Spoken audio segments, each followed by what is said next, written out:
Okay, so good afternoon, Amanda. How are you today? I'm pretty good. Thank you very much, Sarah. How are you? I'm doing well. I'm doing well. So we're here tonight, another Tablet Academy session.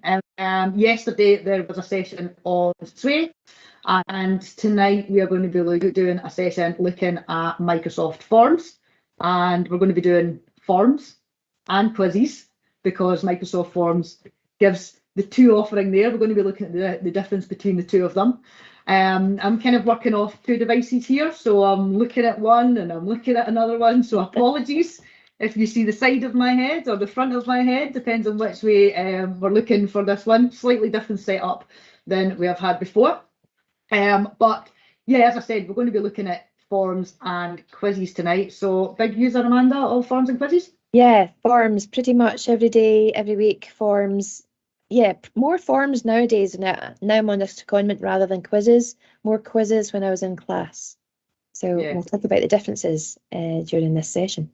Yeah, I think I probably use quizzes a lot more with the students. Using them. But we all call them forms, no matter what they are. We all just say forms, even forms, when we use forms. I'm going to say fill in the forms quiz. Using quizzes probably more with the class, but we send out quite a lot of kind of whole school forms and things to gather feedback from staff. So I'm going to be talking a little bit about some of the new features that are in forums that are coming up. So for anybody who doesn't know who myself and Amanda are, we have done things before. My name is Sarah Clark. I'm a biology and science teacher over at Queen Anne High School in Dunfermline. I've got two kids of my own, both at high school, so they are regularly using the Microsoft tools, so I do get to see how they're being used in class. I've got also a dog. I apologise now, he is moving about, kicking about in here. We'll see how it goes. He normally interrupts us at some point. Do you want to introduce yourself, Amanda? Yeah, so I'm Amanda Pickard. I am a primary school teacher in South Ayrshire, but I'm on a secondment to the local authority as the digital development officer. I also have pets. I have a dog sleeping in front of the fire at the moment. The 3 cats have all had their dreamies, so they've left me. And the 2 budgies, which normally make a lot of noise, I think I've won the day because I put a little cover over the top of them. So they're super quiet and fingers crossed they remain. So if not, I apologise now. In advance for the menagerie. Yes. So you can find myself and Amanda on Twitter at SFM36 and at AJOB Pickard. Nice and catchy. Also, we'd love to hear kind of how you're using forms and sharing those types of things with us. Anything that is new that you maybe didn't know about before, you can tweet Tablet Academy at Tablet Academy SC and let us know how you're using the forms, maybe in your school, in your establishment, and kind of the benefits that you're finding for your students and your educators. So we will get started just now. So we said there was Microsoft Forms and there was forums and there was quizzes. Amanda, yes. Do you want to talk to us a little bit about the difference between the two? Yeah, and excuse me now because I'm going to be saying forms a lot because that's the app, but there's forms and there's quizzes forms, and there's lots of similarities. So you can create collections, and we'll talk about that a wee bit more later. You can share templates with colleagues to duplicate, great for saving time. You can share to collaborate. You've got immersive reader built into both. There's the same 8 different types of questions. You can add images and backgrounds and collect answers. So those things are the same, but quizzes offers you a few extra things. So quizzes, you can set it up as self-marking, and you can award points. So you can actually give overall feedback as well to individual questions or overall feedback. Yeah, so there's a few extra functions in quizzes rather than forms.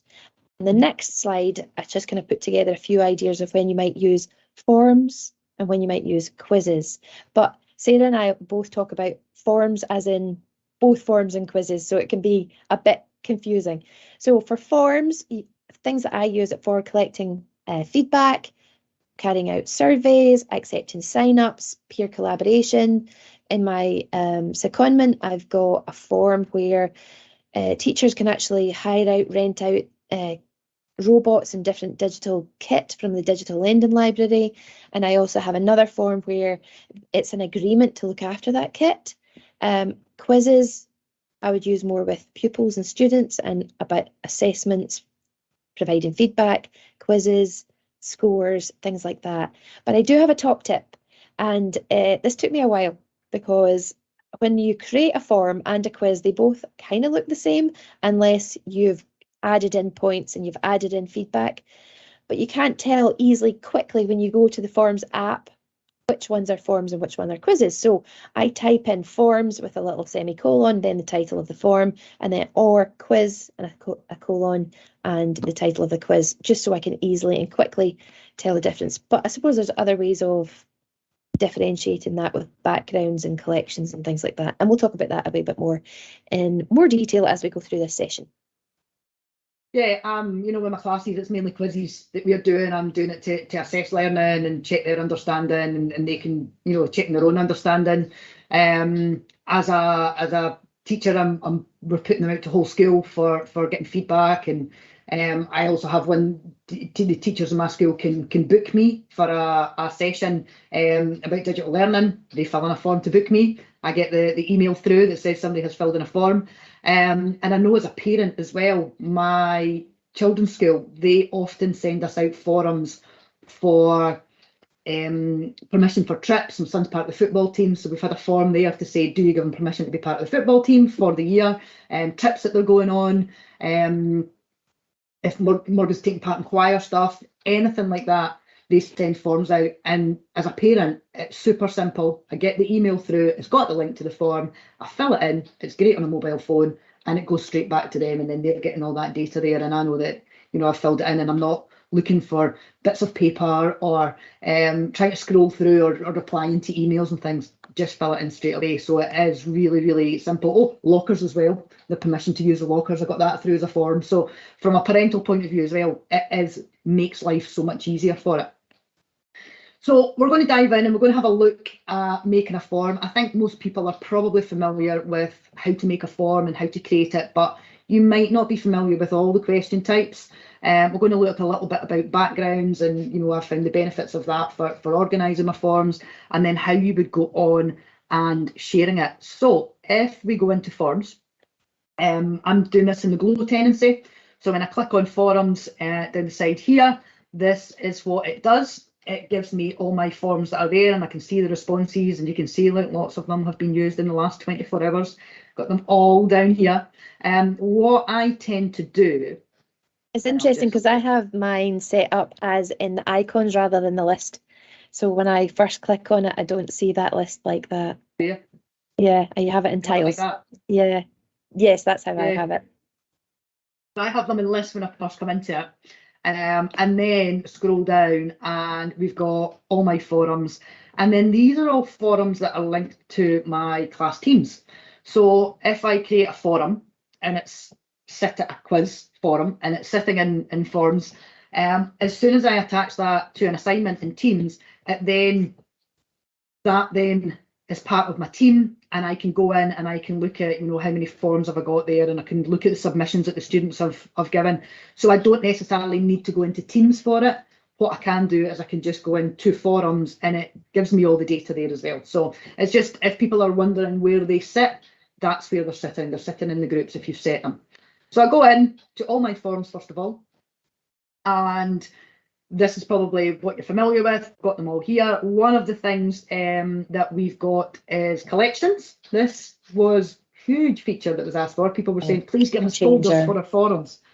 And the forums team came up with collections, and that allows you to organise your forums. So when you click on new collection, test forums. And this is literally just like creating a folder in OneDrive or SharePoint or something like that. It's just a collection. And I've got a collection for my BGE. I've got a collection for the forms that I do with eSchool. I've got ones for higher human biology. I've got one for whole school forms. So the ones that we're sending out that are going to the whole school, they go in there, and they tend to be forms rather than the quizzes. But if you want to put something into a collection, you literally take the form and you just drag it in there, and it will put it into that collection. So I can go in and I'll have a little look. All my higher human biology ones are in there. They're all named, and all the forms that I own that are linked to that subject are all there, so that I can easily find them. We'll just come back out. Yeah, and collections as well. Yeah, so I go into the collection, or sometimes if I'm just looking for one, click 1.1 and it'll give me all the forms that have got that same title on them. So you'll see up in the top, we've got, are you wanting to create a form or are you wanting to create a quiz? This was where people kind of got unstuck. I remember the first time people are using forms, they have picked maybe the wrong one. And they've made a form and then they've said, oh, I wanted to give feedback and I want to give points. And I'm going, you've made it in forms instead of quizzes. And I think they've tried to make that easier now for people to be able to find and not get themselves mixed up. So we are talking about forms and quizzes tonight. We're going to make a new quiz just because that has got all those features in there, particularly when it comes to feedback. But the features, there's more features in the quiz one, but it's got a lot of the same features as what you will find in a forum. Yeah. There is now an import. So if you click on quick import, it will ask you if you want to upload a Word document or a PDF.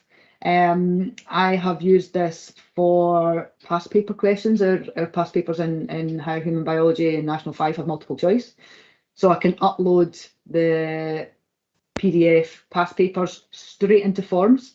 Still needs a wee bit of tweaking, just to kind of make it, the layout sometimes is not 100%, but it's super quick to import that information. And you were saying, Amanda, bound to have like Word documents kicking about for years. Yeah, definitely, for surveying parents or those sign-up forms or permission forms, and you just, everybody's got them in Word, so quick up, import your file.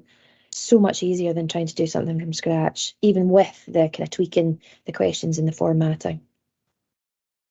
So quick import, that's something that's new, although it does say file limit of 10 megabytes, so just be aware of that. It's a big file, it might not be able to take it. So if we dive in and we go and we start a new quiz, we'll give it. We dropped out there for a minute, internet went down, but we're back. We were just at the point where we had started the quizzes, and we had put our title in there. And what I was just about to say before the internet dropped out there was that you can add an image. Here you can add your own images, you can search. I'm just going to search for Tablet Academy Scotland, and any images that are there will come up that you can use. We've got our Creative Commons ones. This is obviously a copyrighted image that we've got here, but we are allowed to use it. So we'll add that one in, and we can add an image to our quiz, and we can put a description in there. Again, most people are familiar. Having a little look at some of the question types you can get. We have a multiple choice one that's here, and if I put in what day of the week did you attend the session? Look at that.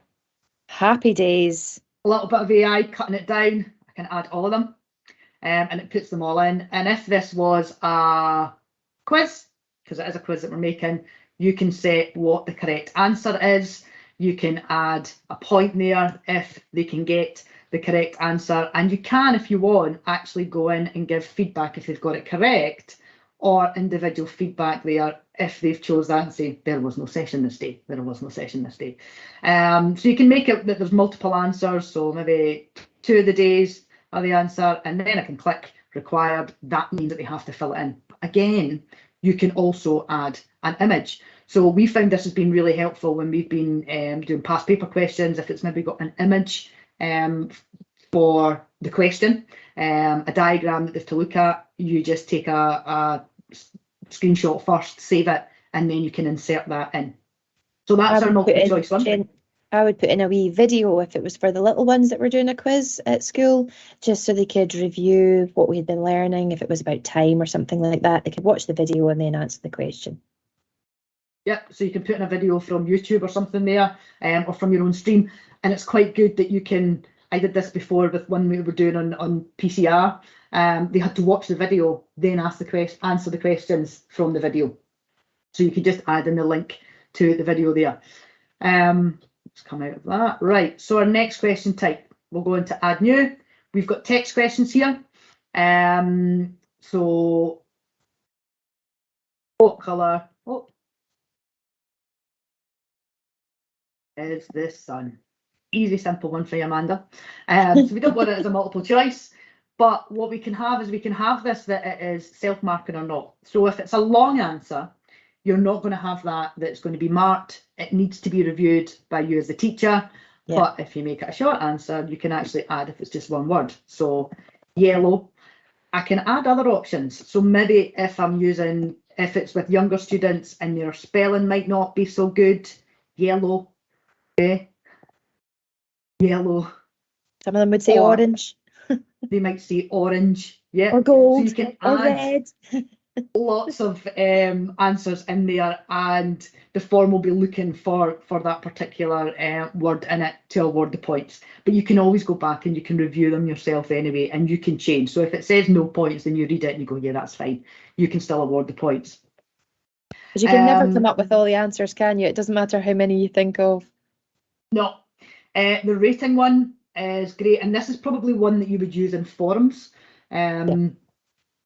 Rather than in quizzes, asking people, how they felt about something, or you could at the end of a quiz maybe saying, how confident do you feel about this area of the course?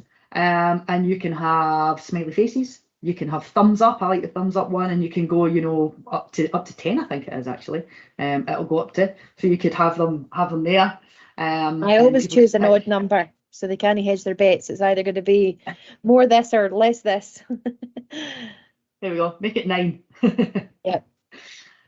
So they've got the rating. There's one with the date. I do this one when I'm sending out the forms for people that are requesting a date with me.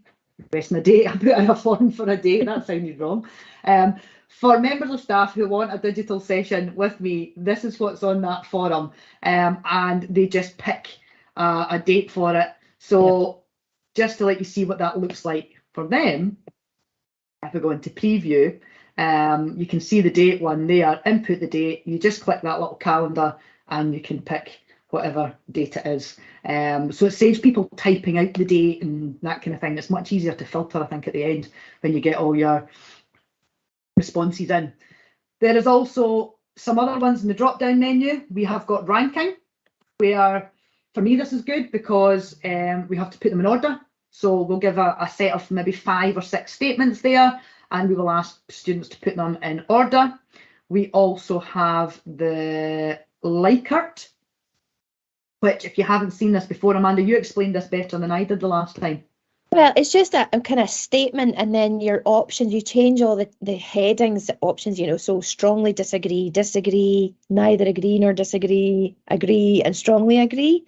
So you can just put in, a question which would be an overarching question, and then those statements about, it could be anything, aspects of the playground or the course that they're studying, or anything at all. I tend to use this in forums rather than in a quiz. Yeah, and you don't have to have all of them there as well. So you can highlight option 4, and I can take that away, so that I've only got maybe 3 options, and I've only got 1 statement or 2 statements. You can add as many statements as you want there for that one. Just So, keeps yeah, the that's form probably nice and short, so you don't have to have multiple questions. You know, people are like, this form is taking forever, so it's a really good one to use with families and parents, and you know, gathering pupil voice as well around the school. Yeah. As well as that, we have got the upload file. So that creates if I'll just put it in, I'll probably delete that back off because it affects the settings. But it will create a folder within your OneDrive, and you could be asking students then to maybe give some evidence. So upload a photo of their work, or upload a Word document to that form at the end. So that's a good one. Although you can actually change the file size limit as well. I think it defaults to 10 megabytes. So you maybe want to give them a wee bit more depending on what you're doing and how many files they can upload. So it's quite good for evidence. And the only difference with this one, if you have this type of question, is your students will have to be logged into Glow to be able to upload a file. So you can't just, it depends on how you're sharing this form or a quiz. So you need to just bear that in mind. Just going to delete that one off because it does affect the settings, as we said. And then we've got another one. I haven't never used a net promoter score before. Again, I suppose it's kind of like, you know, you give them a question and then they pick extremely likely or not likely at all for it. Again, probably more of a forms one than a quiz one. And the last little bit there, it's not a question type, but you can put it into sections. So it could be, you know, section 1, section 2, event 1, event 2, or topic 1, topic 2, and you could have questions on different topics. So you can section your form. Once they've completed one section, they would then go into another one. And one of the other bits is branching. So let's say you had a multiple choice question like this. If you click the 3 dots down the bottom, there, you then get this adding branching. And Amanda, you've used it quite a lot for students for kind of differentiation, haven't you? Yeah, definitely. If I ask a question, we've done some learning in class, and then I'm going to assess that learning by a simple quiz. And I use branching. So they would ask the question. If they get it right, they would just jump to the next question and carry on with the form. If they didn't manage to get the question right, what I would do is I would create another question, add in a video or some extra revision information that they can watch, and then ask the question again. And then they would follow on to the next question. So I use that quite a lot just so they can like review and answer. So I've got a couple of opportunities to answer the same question. Yeah, we've used them and use these within forms as well. You know, if somebody's answered no to a question, instead of taking them on to the next one, we maybe take them to the end of the forum, or we take them to a different part of the form for it. So the branching, definitely when it comes to quizzes for differentiation, and when it comes to forms, just making sure you're getting the right information and people aren't filling in parts of the form that's no longer relevant to them. Yeah, last year I did a survey, and it was a confidence survey about just in teachers in general across the local authority.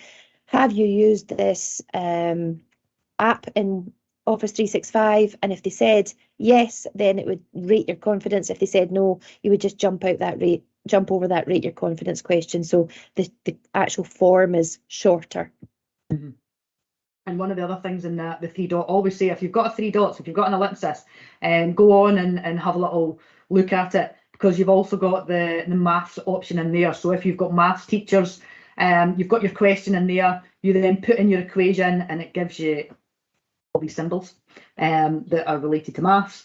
We did have quite a few of the chemists in my department saying, oh, it's quite hard if we're doing chemical equations.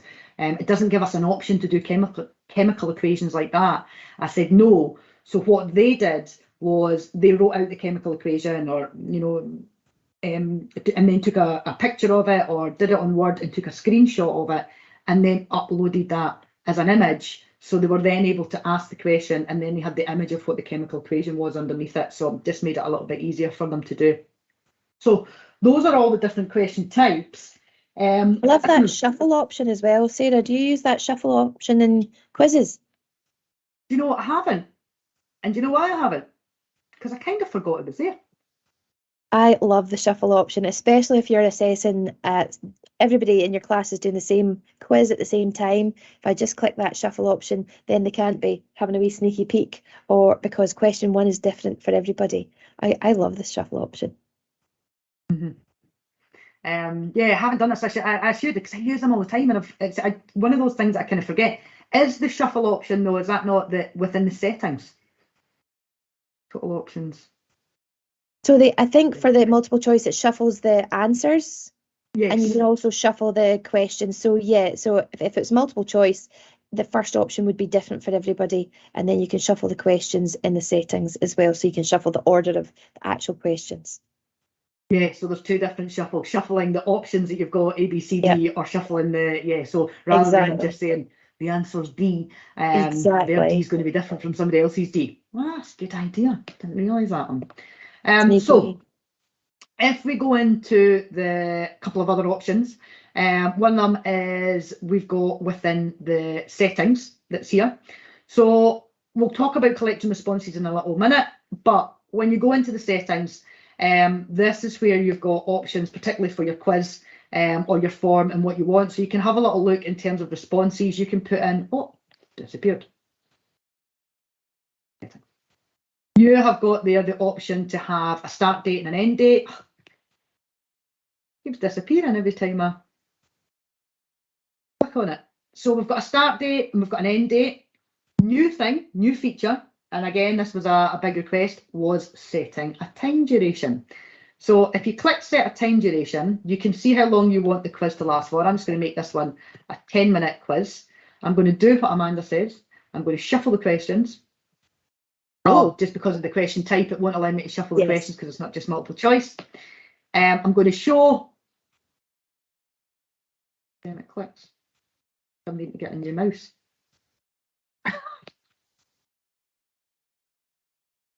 Use my finger instead of my mouse.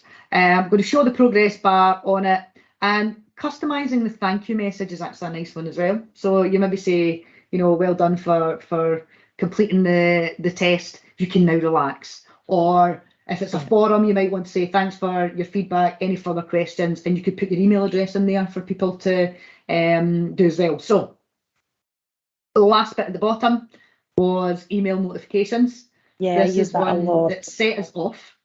You turn them to on, Amanda, don't you? I turn them to on just because on a form, when a member of staff is booking out some kit from the Digital Lending Library, that form has been live for the last nearly 2 years. So I don't go in and check that form every day. So when somebody's filling it in, then I get an email notification say you've got a new response for this form, and then I can actually take action. So yeah. I wouldn't do it with quizzes or other types of forms, but if it's a form that's a kind of long-standing thing, then yeah, I would have it ticked on. Well, I know when it comes to the quizzes that I've got, I'm not wanting to take responses for every quiz that comes in. It'd be far too many. But as you said, it's ones, particularly if you've got older forums there, that definitely you want to have a look at. So once you've got your thing, we're going to have a little look at what it looks like for the time duration. I often, so you can see up here, if I go into preview, when I'm taking it, it tells me that this is a timed form. When you click start, your time then starts to count down. So you can see, and then the progress bar here as the time is ticking down for it. You can take that away so that it's smaller or it's bigger at the top. It's entirely up to you what you would want, because it's a timed one, and then the form would shut off. One of the other options in settings is for the results to be shown. Now, for me, I always set this so that the results are off. And I always set it as on. Yeah. So I don't necessarily want my students to be getting the answer straight away, particularly if they're all doing them differently. So I would be turning mine off for that, and then we spend time in class afterwards looking at the answers, and I then post them to them. So once you've gone through your settings and you're happy with it, you might want to go into the theme, and you can change the colours, and there's quite a few different kind of backgrounds now. Quite a few of them are kind of, they're animated as well. So we've got this one here, which is got an animated background, it's kind of moving, fancy. It's lovely. As well as just picking different colours that they've got there. My mouse is really playing up tonight. And you can add your own as well, can't you? You can add your own as well. So we do this, I do this with backgrounds, I upload images. So all my higher human students have got, for Unit 1, they've got one image, for Unit 2, it's a different image, and so on. And it just makes it a wee bit easier for me to manage them and for me to find them. So then we go on to collecting our responses. So again, if you've used forms, you'll be familiar with this. You've got a few options for people that haven't. Anyone can respond. That means you send out the link. It doesn't take down the details of the person unless you're maybe putting it in as a question there. There is no login. Only people within my organisation can respond. So for me, that's within my Office 365 tenancy. So for me, that's going to be in Glow. And then specific people. So I can email it out to certain teachers or certain pupils that I would want to be answering it with their email address. You also have the option in the settings there to collaborate or duplicate. So you can get a link for collaboration. So get a link to view and edit. So I would be sharing that with Amanda if we were working on a forum together. Or you can share it as a template. And that means that when the person opens up that link, it asks them to duplicate the forum. So we do this with our forums as a department, and we've got duplicate links to all the forums. So the member of staff then gets their own copy of the form and they can edit it as well. So it really does, you know, cut down that workload for people. So we've got collect responses. Oh, quick one. We've got a link there that you can copy, and another really quick one is the QR code. So often I've got students that are doing a form in class, and they don't necessarily have access to Teams. They're maybe on their mobile phone. I just say to them, open up the camera and hold it up at the QR code, and it takes them straight to it. So it's super easy to get onto it, and you can actually do that even with a form that's been set as an assignment. You just go into the settings of it and you still get a QR code for it. So a great way of gathering parent feedback as well. Like if their parents are in school for parents' night, you can just have a QR code up on the wall and they can just quickly scan it and fill in a form and give you some feedback. Yeah. I'm just going to stop sharing my screen a little second here and I'll pop back up. I'm not 100% sure if I am actually on the screen or if you're just seeing the top of my head. We'll see what happens for that one. But we want to have a little look at forums when it comes to within a team and setting quizzes within a team. And this is how I use mine the majority of the time. They are set as assignments. And I set them as assignments because it gathers that data and puts it into the gradebook for me. So I'm not having to input it, it just automatically gets pulled in. So here we've got all my teams. Go through and we'll go into the little Tablet Academy one that we've got down here that had some of them in it. So one of the things here in my assignments, I'll go into the assignment, I have a quiz that I would be liking my students to do. So if you're making a quiz that's linked to an assignment, I think the best way to do it, and this is how I do it, is I go to create, I go to quiz, and then it gives me all the forms that I've ever made. You can create a new one. So if you've never used it before, you can create a new one. But you can pick anyone. I'm going to pick Unit 2 Physiology. Okay. And what it does is it creates an assignment, it puts a quiz in there, it knows it's out of 10 points, and you click assign. Boom. That's it. Done. And you just reuse your forms or quizzes year on year with your next year's students, and does it just gather in all of the data, all the answers? Yeah. And then what I do, just to show you one, so let me just go into a quiz that has got some, I'm going to a form here. I'll go into one of the ones here. So you can see this one here has got 6 responses. Yep. So as I said, year on year, they're in there. We've got 6 responses.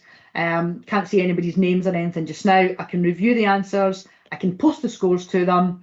I can download it in Excel. We're going to talk a little bit about that in a minute. But if I click the 3 dots, I can then delete all the responses. So the 6 responses that I've had there, maybe from last year, I can just delete them off and then start afresh a new year.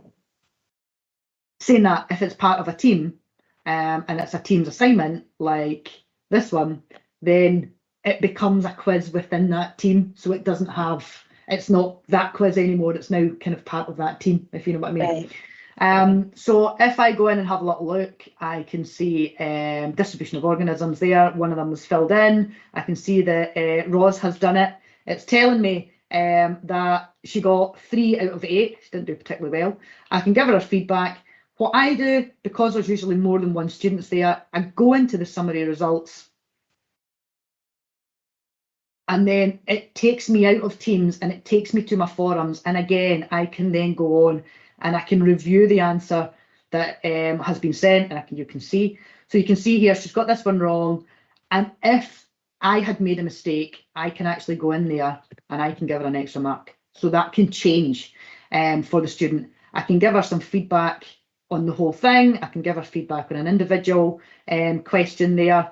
And then I just click post scores, and that will then be kind of sent back to her as the assignment. If we go back to the team, just refresh that. It should now, sometimes it takes a wee minute to go through. There we go, distribution of organisms, it's there. It's in my returned, and we can see that it has been sent to her and she's got a 4. And if I then look at my grades, so obviously I would normally have a class with lots of students on it, that form is pulled through and I can see there straight away that she got 4 from it. Okay, so she's looked at one, but she's only completed one of them. Now, the other thing is when you can add it to a tab at the top. And this was something that I love, and it gives you a live Excel spreadsheet in it. You may know that if we go into OneDrive, and I can create a new form for Excel here. And if I create a new form for Excel, I'm just going to call it testing. Call it testing 2, because I had one called testing. And put that there. What it does is it creates a new forum. It's called testing 2. I can add all my questions and everything to that. But when I go to my OneDrive,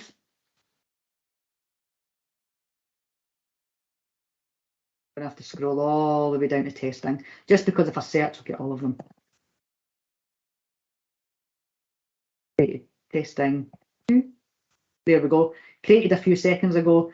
That's a live Excel spreadsheet. So whenever somebody fills in that form called testing 2, it develops a spreadsheet for me that is live. And I can then share that with people. I can share the spreadsheet. So I'm not having to share the forum, but I'm sharing the spreadsheet.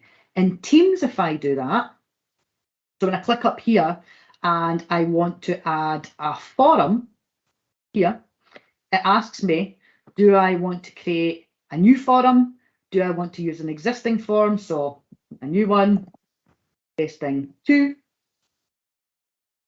I can click save. I can then go and I can do my forum and make my form up. But if I go into files, I have then got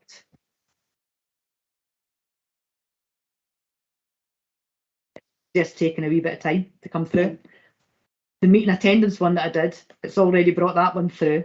So I did a meeting attendance form, and what it's done is it actually made me an Excel file at the same time. And as everybody fills that form in, that Excel spreadsheet will update. And it's something that we are looking at. You can see there, Rose again, she filled it in for me. It's something that everybody then that's in the team can see the responses as they come into it.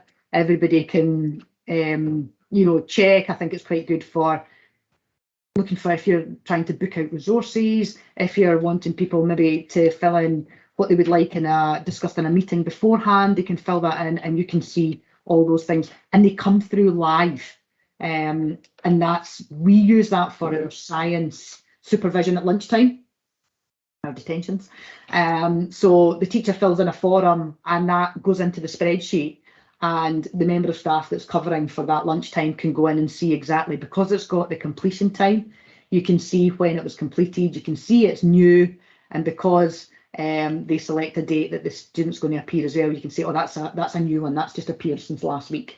So yeah, live Excel spreadsheet based on a forum is fantastic. I find it so beneficial to have that one, just to kind of manage that workflow and the data that's coming through from it. You can download in a form, whether it's a form or whether it's a quiz, you can actually go in and let me come back. So if I go into my responses, there is no responses actually here, but you do have the option. Yeah, that's what I use all the time. Yeah. But that is static. So you have to, you know, I get 3 new responses to the form and then I have to download the Excel again. 3 more responses, I download the Excel. If you do that Excel, create a form in Excel, that way the Excel spreadsheet is just live populated. So slightly different and definitely something that's worth doing for, I think, more management tasks. Yep.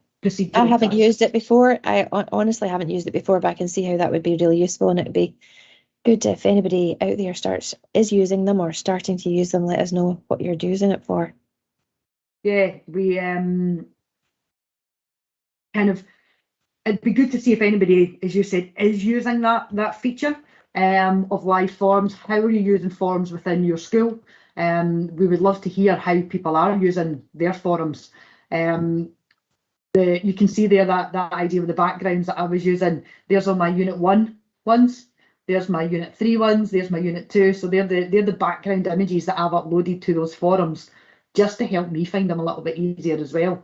And I think we've probably covered most things for it. Yeah, I'm trying to think if there's anything else. I don't think we've forgotten anything. Else there at all, I don't think. Collaboration, teams assignments. I think that's it. I think that's everything on my list anyway. Yeah. So if you are, well, I think most people probably are using forms in some way. If that are watching this video, if you're brand new to forms, we would love to hear what you think and how you think you could be using them. If you have used them, is there any new features that you maybe didn't know about, forgotten about, things that you'll maybe be trying now from it? And we like to hear what other ways are you using forms within your school or college, or in your place of work that we've not mentioned, because this is where you get the ideas from people. How can you be using them? I know somebody had said that they were using them for class cover. So staff were submitting a form when they were going to be absent. That went through to management. I know that's something we're looking at in our school. We're just trying to figure out how we can get the form approved by numerous people before it gets okayed. But yeah, that's something that we're looking at as well. So please, on Twitter, tell us how you've been using forms. Tweet at Tablet Academy SC and let us know about it. And thanks for joining us. Thanks for joining me tonight, Amanda.